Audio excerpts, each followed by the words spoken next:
আসসালামু আলাইকুম, কেমন আছেন আপনারা সবাই? আজকে আমরা ক্যারামেল পায়েস বানাতে যাচ্ছি, যেটা অনেক মজার। তো চলেন ক্যারামেল পায়েসটা বানানো যাক। চালটাকে ভালো করে ধুয়ে আধা ঘন্টা ভিজিয়ে রাখতে হবে। পাতিলে আমি 1 লিটার দুধ নিয়েছি। আমি একটি তেজপাতা আর একটি এলাচ দিয়ে 1 ঘন্টার পরে উঠাই ফেলবো। দুধটাকে আমি জাল করে 1 লিটার করে ফেলবো।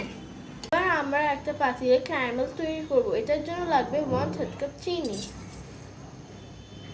চিনিটা আপনারা আপনাদের পরিমাণ মতো দিতে পারেন। যখন এরকম কালার হয়ে যাবে, এখানে 1 কাপ পানি ঢেলে দিতে হবে। এটা দেওয়াতে চিনির দরকার ভাবটা চলে গিয়েছে। অ্যাড করব 1 চামচ ঘি। ক্যারামেলের সুন্দর সেন্ট হবে। হয়ে গেল আমার ক্যারামেল। দুধটা ভালোই ঘন হয়েছে।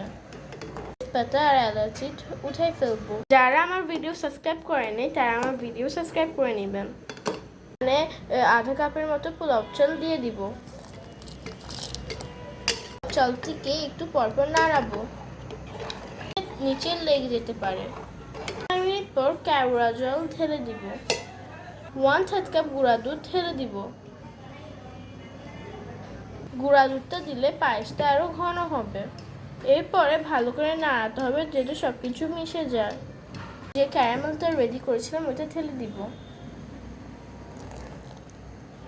কি সুন্দর কালার হয়ে এসেছে।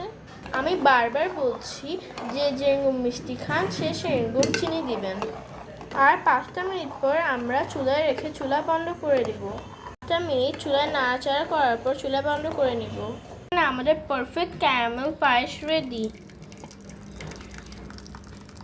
যখন ঠান্ডা হবে আরো ঘন হবে। এখন আমরা পায়েসটা 2-3 ঘন্টার জন্য ফ্রিজে রাখবো। ফ্রিজ থেকে বের করার পর আলহামদুলিল্লাহ আমাদের পারফেক্ট ক্যারামেল পায়েস রেডি।